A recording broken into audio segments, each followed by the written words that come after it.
해질녘의 희미한 빛이 먼지 낀 창문을 겨우 비집고 들어오는 초라한 월세방. 방 안에는 살림살이라고 할 만한 것이 거의 없었습니다. 낡은 상 하나와 의자 하나가 덩그러니 놓여 있을 뿐 40년 넘게 한 가정을 꾸려온 부부의 공간이라고는 믿기지 않을 만큼 휑했습니다. 그 상 위에는 붉은 도장이 선명하게 찍힌 종이 한 장이 놓여 있었습니다. 집을 비우라는 차가운 통지서였습니다. 62살의 박진우 씨는 유일한 의자에 앉아 넋을 잃은 사람처럼 허공을 바라보고 있었습니다. 평생을 물리교사로 살아온 그의 얼굴에는 더 이상 세상의 이치를 꿰뚫어 보던 총명함 대신 깊은 절망감만이 그늘처럼 드리워져 있었습니다. 바로 그때 옆방에서 아내의 흐느낌이 벽을 타고 넘어왔습니다. 애써 울음을 참으려는 듯한, 그래서 오히려 듣는 사람의 가슴을 더욱 아프게 만드는 소리였습니다. 아내의 울음소리는 날카로운 유리 조각처럼 박진우 씨의 마음에 박혔습니다. 그는 아무 말도 하지 못하고 그저 주먹을 세게 쥘 뿐이었습니다. 핏기가 가실 정도로 하얗게 변한 그의 손마디가 가늘게 떨리고 있었습니다. 하지만 불과 몇 달 전만 해도 이들의 삶은 절망과는 거리가 멀었습니다. 눈부신 햇살이 쪽빛 바다 위로 쏟아지고 갈매기들이 노랫소리처럼 울어대는 이국의 항구. 그곳에는 거대한 하얀 성과 같은 호화 여객선이 위용을 뽐내며 서 있었습니다. 박진우 씨는 난생 처음 맞춰 입은 밝은 색 양복을 입고 화사한 원피스 차림의 아내 김수진 씨의 어깨를 자랑스럽게 감싸 안고 있었습니다.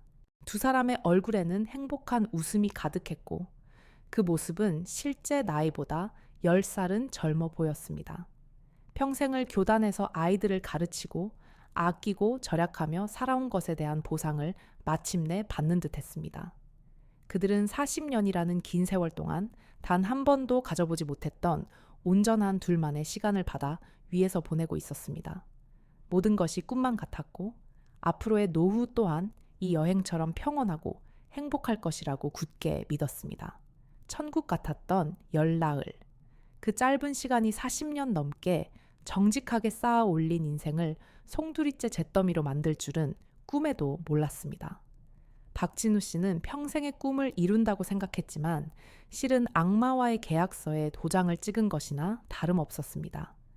그리고 그 악마는 값비싼 양복을 입고 있었고 사람 좋은 웃음을 지으며 그를 친구라 불렀습니다. 그는 세상의 모든 현상에는 원인과 결과라는 분명한 법칙이 있다고 믿어온 사람이었습니다. 하지만 그가 겪은 일은 어떤 물리 법칙으로도 설명할 수 없는 그저 잔인하고 부조리한 비극일 뿐이었습니다. 그는 인생이라는 가장 어려운 문제 앞에서 가장 어리석은 오답을 선택하고 만 것이었습니다. 다시 정막이 흐르는 월세방. 아내의 울음소리가 잦아들자 세상은 더욱 고요해졌습니다. 그 고요함 속에서 마침내 아내 김수진 씨의 목소리가 들려왔습니다. 물기에 젖어 갈라지는 목소리였습니다. 여보, 우리 이제 어떡해요? 그 물음은 답을 바라는 질문이 아니었습니다. 더 이상 기댈 곳 없는 사람이 내뱉는 마지막 한숨과도 같았습니다. 박진우 씨는 여전히 아무 대답도 하지 못했습니다. 미안하다는 말도 괜찮을 거라는 위로도 차마 입 밖으로 꺼낼 수가 없었습니다. 그가 할 수 있는 것은 오직 아내의 절망적인 물음이 자신의 무너진 삶을 얼마나 정확하게 꿰뚫고 있는지를 온몸으로 느끼는 것뿐이었습니다. 그의 인생은 이제 막다른 골목에 다다라 있었습니다. 안녕하세요, 여러분. 반갑습니다. 오늘 여러분은 어느 도시에서 제 이야기를 함께하고 계신가요? 계신 곳을 댓글로 남겨주시면 제가 한 분 한 분의 마음을 느끼며 더 힘을 내서 이야기할 수 있을 것 같습니다. 이 놀랍고도 가슴 아픈 이야기가 본격적으로 시작되기 전에 잠시 시간을 내어 구독 버튼을 눌러주시면 감사하겠습니다. 여러분의 작은 행동 하나가 앞으로 여러분의 소중한 삶과 재산을 지키는 데 큰 도움이 될 더 많은 이야기를 놓치지 않게 해줄 겁니다. 그럼 이제 평생을 원칙과 상식 속에서 살아온 한 남자의 이야기가 어떻게 비극으로 치닫게 되었는지 그 운명의 첫 장을 함께 넘겨보겠습니다. 박진우 씨는 40년이라는 긴 세월 동안 고등학교 물리교사로 살아온 사람이었습니다.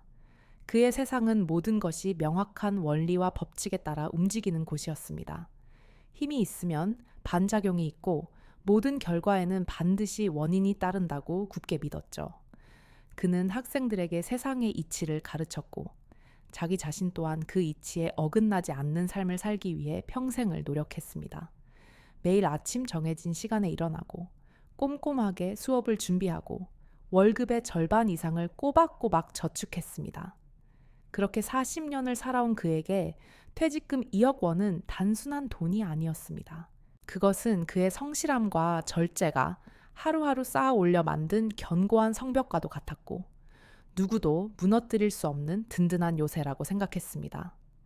이 돈만 있으면 사랑하는 아내와 함께 남은 인생을 평온하게 보낼 수 있으리라 믿어 의심치 않았습니다. 그가 평생의 노력을 기울여 지키고자 했던 단 하나의 꿈은 바로 아내 김수진 씨의 소원이었습니다. 젊은 시절부터 아내는 푸른 지중해를 항해하는 멋진 여객선을 타보는 것이 평생의 소원이라고 입버릇처럼 말하곤 했습니다. 박진우 씨는 그 꿈을 이뤄주기 위해 자신의 모든 것을 바쳤다고 해도 과언이 아니었습니다. 그리고 마침내 은퇴 후 그는 아내의 손을 잡고 그 꿈의 배에 오를 수 있었습니다. 여행 둘째 날, 부부는 지중해의 푸른 물결 위에서 완벽한 자유를 만끽하고 있었습니다. 갑판 위 의자에 나란히 누워 따스한 햇살을 받으며 지난 40년간의 고단함을 모두 잊은 듯 평화로운 시간을 보내고 있었죠. 바로 그때 하얀 제복을 입은 선원 한 명이 은쟁반을 들고 정중하게 다가왔습니다. 쟁반 위에는 금박 장식이 새겨진 두꺼운 종이로 만든 초대장 한 장이 놓여 있었습니다. 박진우 씨는 의아한 표정으로 초대장을 집어들었습니다. 거기에는 황금빛 지평선 투자 모임이라는 생소한 이름과 함께 특별히 선택된 소수의 손님들만을 위한 비공개 설명회라는 문구가 적혀 있었습니다. 그는 속으로 생각했습니다. 아마 배 안에서 파는 무언가 비싼 물건을 홍보하려는 속셈이겠지. 그는 대수롭지 않게 여기고 초대장을 옆에 내려놓으려 했습니다. 하지만 아내 김수진 씨는 그 초대장을 보자마자 어딘지 모르게 불길한 느낌을 받았습니다. 여보, 우린 여기 쉬러 왔잖아요. 그런 복잡한 이야기는 듣고 싶지 않아요. 저녁에 멋진 공연이나 보러 가요. 우리에게 주어진 이 귀한 시간을 오롯이 즐겨요. 아내의 말은 지극히 옳았습니다. 박진우 씨 자신도 그렇게 생각했습니다. 하지만 그의 마음 한구석에서는 선택된 소수라는 말이 자꾸만 호기심을 자극했습니다. 평생을 평범하게 살아온 자신에게 주어진 특별한 기회처럼 느껴졌기 때문입니다. 결국 그는 아내의 걱정스러운 눈빛을 뒤로하고 자리에서 일어났습니다.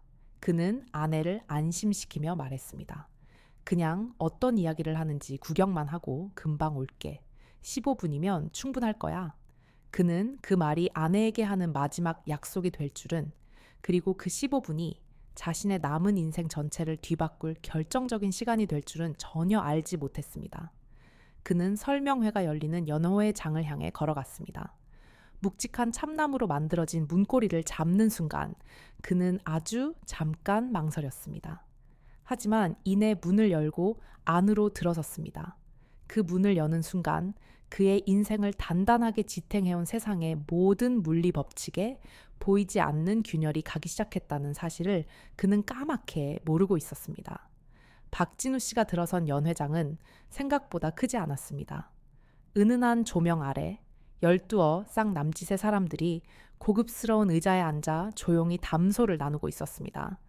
모두가 값비싸고 품위 있는 옷차림이었고 얼굴에는 여유와 자신감이 넘쳐 흘렀습니다. 평생을 교복 입은 학생들과 평범한 동료 교사들 사이에서 살아온 박진우 씨에게는 마치 다른 세상에 온 듯한 느낌이었습니다.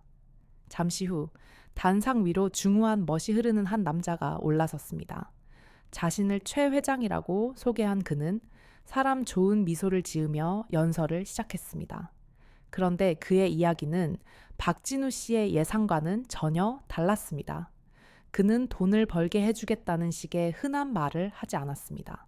대신 그는 일에서 벗어난 이후의 삶과 자녀들에게 물려줄 수 있는 진정한 유산에 대해 이야기했습니다.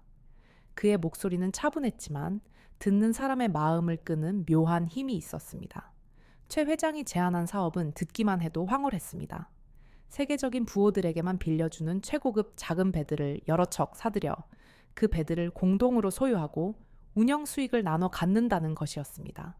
그는 복잡한 숫자나 어려운 경제 용어를 사용하지 않았습니다.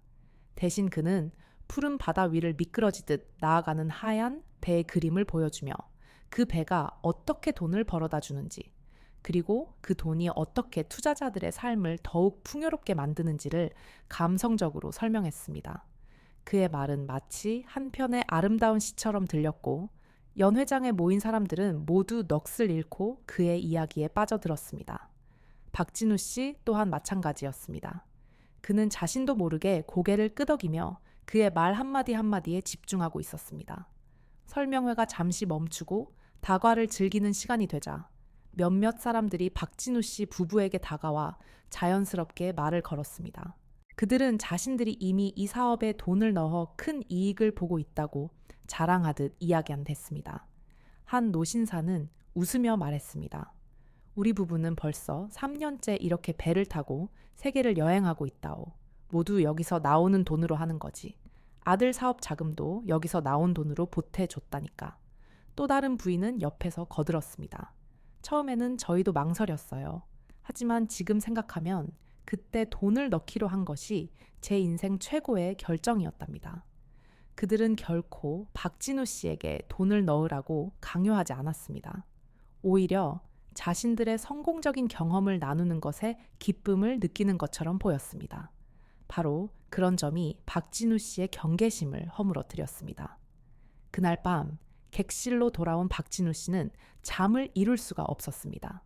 그는 아내가 잠든 것을 확인하고 탁자 위 종이에 무언가를 열심히 적기 시작했습니다. 그는 물리학자답게 최 회장이 말한 수익 구조를 자신만의 방식으로 분석하고 계산했습니다. 숫자를 더하고 빼고 나누기를 반복하던 그의 눈이 점점 커졌습니다. 만약 최 회장의 말이 사실이라면 1년에 얻을 수 있는 이익은 무려 25%에 달했습니다. 이것은 박진우 씨가 평생 믿어온 경제 상식을 완전히 뒤엎는 거의 불가능에 가까운 수치였습니다. 그는 속으로 중얼거렸습니다. 이건 마치 금융세계의 중력 법칙을 거스르는 것과 같아. 하지만 만약 정말 가능하다면 바로 그때 뒤척이던 아내 김수진 씨가 잠결에 말했습니다. 여보, 그 사람들 말은 믿지 마세요. 세상에 그렇게 쉽게 돈 버는 일은 없어요. 그건 우리가 아는 세상의 이치가 아니잖아요. 제발, 우리 그냥 이 여행만 즐겁게 하고 돌아가요. 아내의 목소리에는 깊은 불안감이 서려 있었습니다. 박진우 씨는 아내의 말이 옳다는 것을 머리로는 알고 있었습니다. 하지만 그의 가슴은 이미 황금빛 지평선이라는 달콤한 유혹에 흔들리고 있었습니다. 그의 이성과 욕망이 칠흑 같은 바다 위에서 밤새도록 치열한 싸움을 벌이고 있었습니다. 다음 날 아침 박진우 씨는 혼자 갑판 위를 서성이고 있었습니다. 밤새 고민으로 머릿속이 복잡했지만 아내의 걱정스러운 얼굴을 보고 차마 내색할 수는 없었습니다. 그는 시원한 바닷바람을 쐬며 마음을 정리하려 애썼습니다. 바로 그때 누군가 뒤에서 그의 이름을 불렀습니다. 돌아보니 어젯밤 설명회를 진행했던 최 회장이었습니다. 그는 운동복 차림으로 가볍게 땀을 흘리고 있었고 박진우 씨에게 다가와 사람 좋은 미소를 지으며 악수를 청했습니다. 최 회장은 박진우 씨를 근처 수영장 옆에 한적한 자리로 이끌었습니다. 그는 박진우 씨에게 돈을 넣으라고 권유하는 대신 오히려 뜻밖의 말을 꺼냈습니다.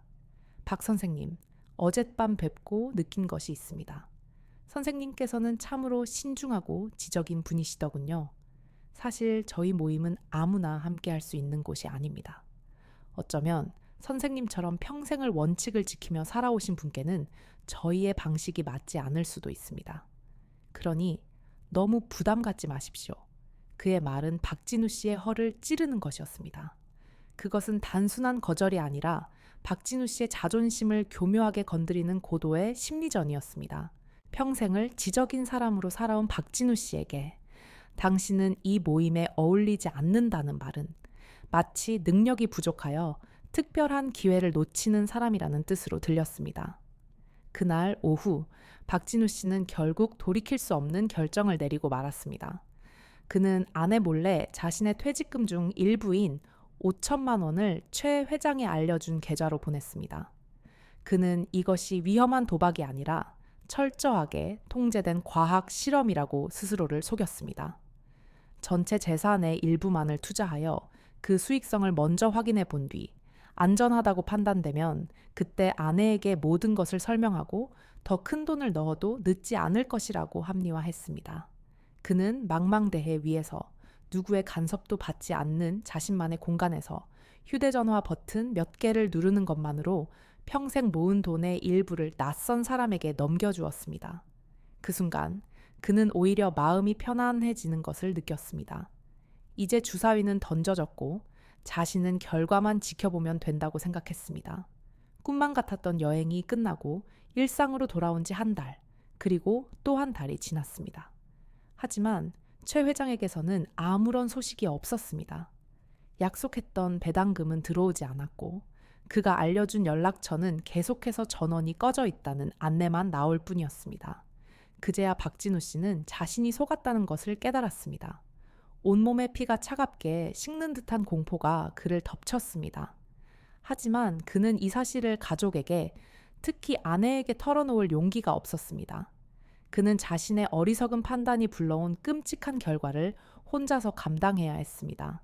그는 아내를 속이기 위해 급하게 돈을 빌려 마치 배당금이 들어온 것처럼 꾸몄습니다. 하지만 거짓말은 또 다른 거짓말을 낳았고 빚은 눈덩이처럼 불어났습니다. 결국 진실은 오래가지 않아 밝혀졌습니다. 박진우 씨가 집 장만을 도와주기로 약속했던 아들이 아버지의 이상한 행동을 수상히 여겨 뒷조사를 했고 아버지가 큰 빚을 졌다는 사실을 알게 된 것입니다. 그날 저녁 집안은 얼음장처럼 차가워졌습니다. 아들은 배신감과 분노에 차서 아버지에게 소리쳤습니다. 아버지, 평생 저한테는 정직하고 책임감 있게 살라고 가르치셨잖아요. 그런데 아버지는 지금 뭘 하신 겁니까? 낯선 사기꾼의 말 몇 마디에 우리 가족의 미래를 전부 팔아넘기신 거예요. 아들의 절규는 비수처럼 박진우 씨의 가슴에 꽂혔습니다. 하지만 그를 더 절망하게 한 것은 아내의 반응이었습니다. 모든 사실을 알게 된 아내 김수진 씨는 아무 말도 하지 않았습니다. 그녀는 그저 말없이 자신의 옷가지를 챙겨 가방에 담았습니다. 그리고 집을 나서기 전 남편을 향해 돌아보며 나지막이 말했습니다. 여보, 나는 우리가 돈을 잃을까봐 두려웠던 게 아니에요. 나는 당신을 잃을까봐 두려웠어요. 그런데 이제 보니 나는 이미 저 바다 위에서 당신을 잃어버렸던 거군요. 아내의 목소리에는 원망보다 더 깊은 슬픔과 체념이 담겨 있었습니다. 아내가 떠난 텅 빈 집, 박진우 씨는 완전히 혼자가 되었습니다. 그는 평생 쌓아 올린 모든 것을 한순간에 잃어버렸습니다. 돈, 가족의 신뢰, 그리고 자기 자신에 대한 존중까지도. 아내가 떠나고 난 뒤 박진우 씨의 시간은 완전히 멈춰버렸습니다. 그는 며칠 동안 아무것도 먹지 않고 잠도 자지 않고 그저 멍하니 앉아만 있었습니다. 집 안의 모든 물건들이 그를 비웃는 것 같았습니다. 행복했던 시절의 흔적들이 오히려 그의 상처를 더욱 아프게 후벼 팠습니다. 그는 가끔씩 먼지 쌓인 낡은 물리 교과서를 꺼내 들었습니다. 복잡한 수식과 명쾌한 법칙들이 가득한 그 책 속에서 그는 잠시나마 위안을 찾으려 했습니다. 세상의 모든 것이 이 책에 적힌 것처럼 분명하고 예측 가능하다면 얼마나 좋을까. 하지만 책을 덮고 나면 어김없이 냉혹한 현실이 그를 덮쳐왔습니다. 그의 인생은 이제 어떤 법칙으로도 설명할 수 없는 혼돈 그 자체였습니다. 그는 완전히 무너져 내렸고 다시 일어설 힘조차 남아있지 않다고 느꼈습니다.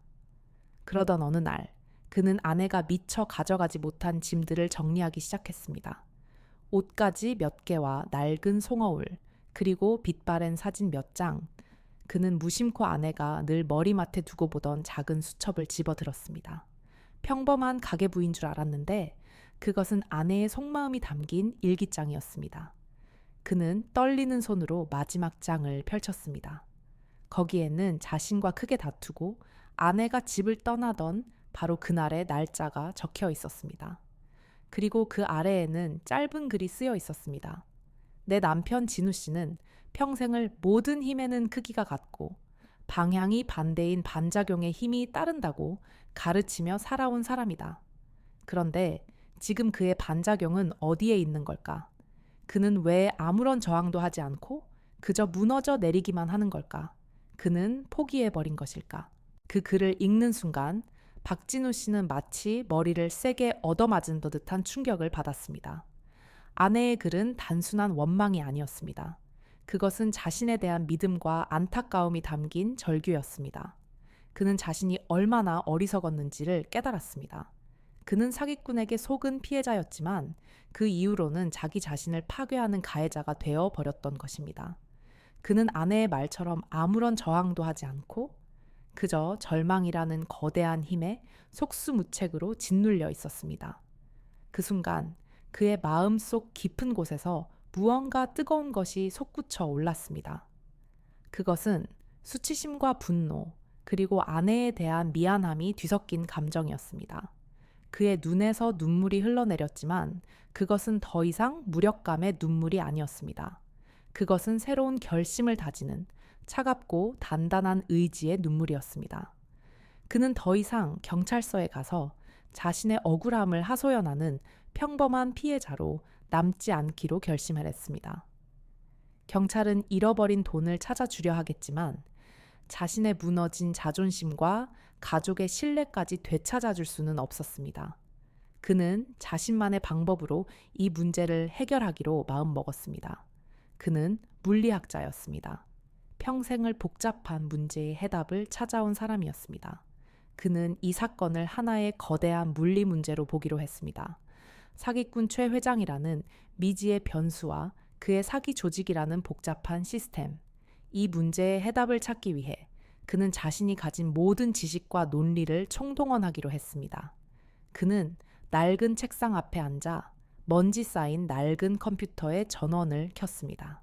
그의 눈빛은 더 이상 절망에 빠진 늙은이의 눈빛이 아니었습니다. 그것은 평생을 바쳐 연구해온 과제의 마지막 해답을 눈앞에 둔 과학자의 날카롭고 냉철한 눈빛으로 변해 있었습니다. 그는 이제부터 자신에게 가해진 힘에 대한 반작용을 시작할 것이었습니다. 그리고 그 반작용의 힘은 상대가 상상하는 것 이상으로 강력하고 파괴적일 것이었습니다. 그날 이후 박진우 씨의 작은 월세방은 치밀한 작전을 세우는 비밀스러운 공간으로 변했습니다. 그는 먼저 눈에 보이지 않는 유령처럼 움직이기 시작했습니다. 그는 외국에 사는 부유한 교포인 것처럼 자신의 신분을 완전히 새로 만들었습니다. 이름은 박영민으로 하고 아내와 사별한 뒤 막대한 유산을 물려받아 새로운 투자처를 찾고 있는 외로운 노인으로 자신을 꾸몄습니다. 그는 이 가상의 인물을 이용해 부유한 은퇴자들이 모이는 여러 인터넷 동호회에 가입했습니다. 그는 글을 쓸 때마다 일부러 어설픈 말투를 사용하고 맞춤법을 조금씩 틀리게 하여 세상 물정에 어둡고 순진한 사람처럼 보이도록 연기했습니다. 그의 목표는 최 회장 조직에 눈에 띄는 것이었고 그러기 위해서는 스스로 미끼가 되어야 했습니다. 동시에 그는 자신과 같은 피해자들을 찾아 나섰습니다. 그는 밤을 새워가며 인터넷을 샅샅이 뒤졌습니다. 황금빛 지평선이나 최 회장 같은 단어들을 검색하며 억울함을 호소하는 사람들의 글을 하나하나 찾아냈습니다. 그는 결코 자신의 정체를 드러내지 않았습니다. 대신 그는 또 다른 가상의 인물을 만들어 그들에게 조심스럽게 접근했습니다. 그는 자신을 전직 경찰 출신의 사설 탐정이라고 소개하며 이 사건을 개인적으로 조사하고 있다고 말했습니다. 그는 피해자들에게 이렇게 말했습니다. 혼자서 경찰에 신고하는 것은 아무 소용이 없습니다. 그들은 당신의 돈을 찾아주지 못합니다. 우리는 뱀의 머리를 잘라야 합니다. 그러기 위해서는 뱀이 어디에 숨어 있는지, 그리고 얼마나 많은 독을 가지고 있는지 정확히 알아야 합니다. 그의 침착하고 논리적인 설득에 넘어간 피해자들은 자신들이 가지고 있던 모든 자료, 즉 계약서, 사본, 돈을 보낸 기록, 사기꾼들과 나눴던 대화 내용 등을 그에게 보내주기 시작했습니다. 박진우 씨는 이렇게 모은 정보들을 하나하나 분석하고 정리하여 거대한 자료 창고를 만들어 나갔습니다. 그의 계획은 정확하게 맞아떨어졌습니다. 그가 박영민이라는 이름으로 활동하던 동호회에서 그는 보란 듯이 안전하고 품격 있는 바다 여행 관련 투자에 큰 관심이 있다는 글을 올렸습니다. 아니나 다를까 글을 올린 지 이 주일도 채 되지 않아 그에게 쪽지 한 통이 도착했습니다. 자신을 최 회장의 비서라고 밝힌 한 남자로부터 온 것이었습니다. 박진우 씨는 기다렸다는 듯이 순진하고 어수룩한 부자인 척 연기하며 그와 대화를 이어갔습니다. 그는 이렇게 말했습니다. 최 회장님의 명성은 익히 들어 알고 있습니다. 저는 상당한 액수의 돈을 맡길 준비가 되어 있습니다. 하지만 워낙 제가 사람을 잘 믿는 성격이라 먼저 당신들의 체계가 어떻게 돌아가는지 제 눈으로 직접 확인하고 싶군요. 그의 이런 태도는 오히려 사기꾼들의 경계심을 풀게 만들었습니다. 그들은 박진우 씨를 손쉬운 먹잇감이라고 판단했던 것입니다. 마침내 박진우 씨는 그토록 원하던 것을 손에 넣었습니다. 최 회장 조직은 그를 새로운 투자자들을 위한 비공개 온라인 설명회에 특별히 초대했습니다. 그들은 박진우 씨에게 설명회에 참여할 수 있는 비밀 주소와 내부 전산망에 접속할 수 있는 임시 권한을 주었습니다. 그것은 박진우 씨에게는 적의 심장부로 들어갈 수 있는 열쇠나 마찬가지였습니다. 그는 여러 개의 화면을 동시에 띄워놓고 밤새도록 무언가를 준비했습니다. 한쪽 화면에는 최 회장이 진행할 설명회 영상이 떠 있었고, 다른 화면에는 그동안 모아온 피해자들의 증거 자료들이 빼곡히 정리되어 있었습니다. 그리고 마지막 화면에는 그가 직접 만든 간단한 프로그램이 실행되고 있었습니다. 그는 이제 사냥을 시작할 준비를 마쳤습니다. 그는 조용히 설명회 접속 버튼을 눌렀습니다. 칠흑같이 어두운 방 안, 그의 안경 너머로 빛나는 화면 불빛이 마치 복수를 앞둔 사냥꾼의 눈처럼 차갑게 번뜩이고 있었습니다.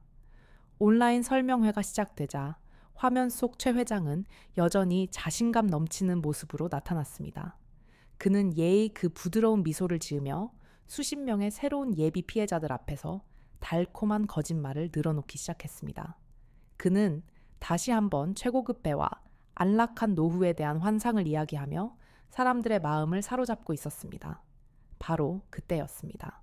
최 회장이 자, 이제 여러분의 소중한 돈이 어떻게 눈덩이처럼 불어나는지 직접 보여드리겠습니다. 라고 말하며 화면을 전환하려는 순간 그의 발표 화면이 갑자기 멈췄습니다.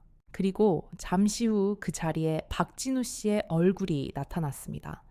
그는 평소 수업을 하듯 차분하고 침착한 모습이었습니다. 화면 속 최 회장의 얼굴이 당황스러움으로 굳어지는 것을 보며 박진우 씨는 조용히 입을 열었습니다.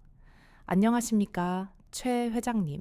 제 이름은 박진우입니다. 오늘 제가 회장님과 여기 모인 모든 분들을 위해 특별한 수업을 하나 준비했습니다. 수업의 주제는 보존 법칙입니다. 특히 이 세상에 존재하는 그 어떤 것도 흔적 없이 사라지지 않는다는 것에 대하여 이야기해 볼까 합니다. 그 말을 시작으로 박진우 씨의 냉철한 방역이 시작되었습니다. 그는 마치 잘못된 문제를 짚어주는 선생님처럼 그동안 자신이 모아온 증거들을 화면에 하나씩 띄우기 시작했습니다. 수십 명의 피해자들이 최 회장의 조직원들이 사용하는 가짜 이름의 계좌로 돈을 보낸 기록들, 피해자들을 속이기 위해 나눴던 대화, 녹음 파일, 그리고 거미줄처럼 얽혀있는 사기 조직의 전체 구조도가 화면에 차례로 나타났습니다. 그는 심지어 돈을 잃고 절망에 빠져 눈물을 흘리는 노인들의 사진까지 보여주었습니다. 설명회를 지켜보던 사람들은 술렁이기 시작했고 실시간 대화창은 순식간에 혼란에 빠졌습니다. 최 회장의 얼굴에서는 미소가 완전히 사라지고 경악과 공포가 그 자리를 대신했습니다. 박진우 씨는 흔들림 없는 목소리로 마지막 말을 이어갔습니다. 그리고 최 회장님, 당신이 잊고 있었던 가장 중요한 물리 법칙이 하나 더 있습니다. 바로 작용이 있으면 반드시 반작용이 따른다는 것입니다. 지금 이 순간 제가 모은 모든 자료는 금융범죄를 수사하는 기관으로 전송되었습니다. 그리고 제 귀에는 당신의 마이크를 통해 희미한 사이렌 소리가 들리는군요. 아마 그들이 당신의 문을 두드리기까지는 그리 오랜 시간이 걸리지 않을 겁니다. 그의 말이 끝나기 무섭게 최 회장의 화면 너머로 실제로 희미한 사이렌 소리와 함께 다급하게 문을 두드리는 소리가 들려왔습니다. 그리고 잠시 후 화면은 완전히 꺼져버렸습니다. 그로부터 6달이라는 시간이 흘렀습니다. 박진우 씨는 더 이상 어둡고 초라한 월세방에 살지 않았습니다. 그는 작지만 햇살이 잘 드는 작은 공간에서 새로운 삶을 시작하고 있었습니다. 그는 사기의 물리학이라는 이름의 개인 방송 채널을 열어 자신과 같은 피해자가 더 이상 생기지 않도록 다양한 사기 수법들을 과학적 원리에 빗대어 알기 쉽게 설명해 주는 일을 하고 있었습니다. 그의 방송은 진솔함과 깊이 있는 분석으로 많은 사람들의 공감을 얻었고 구독자 수는 어느새 수만 명을 넘어섰습니다. 어느 날 그가 방송을 준비하고 있을 때 조용히 문이 열리며 아내 김수진 씨가 들어왔습니다. 그녀는 말없이 따뜻한 차 한 잔을 남편의 책상 위에 내려놓고 그의 어깨를 가만히 감싸 쥐었습니다. 두 사람은 아무 말도 하지 않았지만 서로의 눈빛 속에서 용서와 존경, 그리고 다시 찾은 깊은 사랑을 읽을 수 있었습니다. 그들은 잃어버린 돈을 되찾지는 못했습니다. 하지만 그보다 훨씬 더 소중한 것, 바로 서로에 대한 믿음과 삶의 존엄성을 되찾은 것이었습니다. 박진우 씨는 오늘도 카메라를 향해 담담하게 이야기합니다. 사기꾼들이 저지르는 가장 큰 실수는 자신들이 상대하는 것이 사람들의 욕심이라고 착각하는 것입니다. 하지만 그들은 종종 사랑과 절망, 그리고 그들이 가장 두려워하는 것, 바로 지성과 마주하게 됩니다. 여러분 안에 잠들어 있는 반작용의 힘을 결코 얕보지 마십시오. 이 이야기는 단순히 돈에 대한 이야기가 아닙니다.